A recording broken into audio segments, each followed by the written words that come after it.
bu dee abonné go ci sunu page bi mën ngaa bës foofu ñu bind s'abonner nga bësaale cloche boobu ngir ngay mën di am sunu yeneen i notification wala saa sunu dugalee beneen vidéo bu bees. L'activité qui nous réunit aujourd'hui entre dans le cadre du projet TRACE, Transparence et redevabilité dans le secteur extractif, qui est un projet financé par l'USAID et exécuté en consortium avec l'ONG 3D et Energy Eye. Nous avons effectué 3 journées de formation. Une journée sur la réglementation des revenus du secteur extractif, une autre journée sur la responsabilité sociétale de l'entreprise et le plan de gestion environnementale et sociale, et aujourd'hui sur l'installation d'un observatoire territorial sur le secteur extractif. Et vous verrez dans sa composition que l'observatoire est composé de membres actifs au niveau local, c'est-à-dire des membres des organisations de la société civile locale, des membres des organisations des pêcheurs, des organisations communautaires de base, des universitaires et des étudiants. Donc pour dire que l'observatoire se veut vraiment inclusif, pour que les questions liées sur la gestion des hydrocarbures soient une question connue par tous, et surtout pour la localité de Saint-Louis. Voilà, effectivement, pour la responsabilité sociétale de l'entreprise, c'est un concept qui est encadré. Et vous verrez que les entreprises au niveau, par exemple pour l'entreprise exploitante au niveau de Saint-Louis, vous verrez dans ces dépenses, on dit souvent dépenses sociales obligatoires ou dépenses sociales volontaires, qu'ils appellent souvent la RSE. Et le contenu local, qui est une loi qui est réglementée, et comme vous le dites, hein, on a toujours des zones d'ombre au niveau de ces deux concepts-là.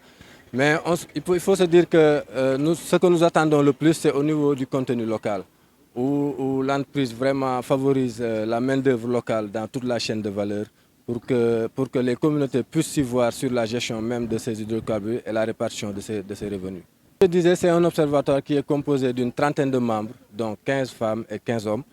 Donc pour les missions, on en a parlé au niveau des ateliers, c'est des missions de sensibilisation, c'est des renforcements de capacité des acteurs pour qu'ils puissent transmettre ces informations-là au niveau des communautés. Donc ils ont le rôle d'être informés et d'informer les communautés.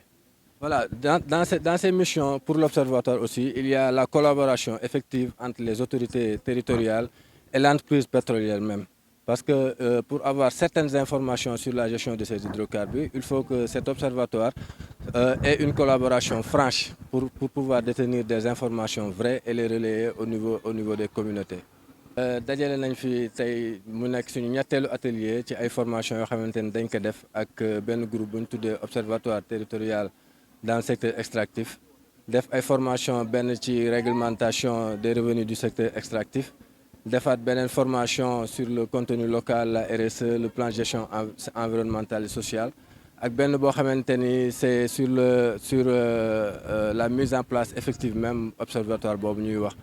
mu nekk observatoire boo xamante ni li ko composé mat na 30 membres 30 membres yi buñ nee 30 dafay am 15 jigéen ak 15 góor parité boobu dafa nekk exigence boo xamante ni partenaire bi daf ko si def.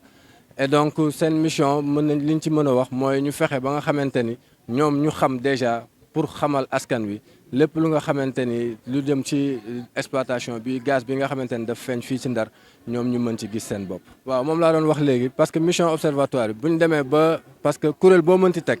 bala muy dem di jàkkaarloog askan wi foog kuréel boobu nga xamal ko bëgg nañu observatoire bi ñun déjà au niveau des membres ñu former leen ci thématique yi nga xamante ni jot naa ko fi wax ak yeneen yu ñëw. bu ñu demee ba outiller leen former leen renforcer seen capacité ñoom tamit su boobaa dinañu mën a wàcc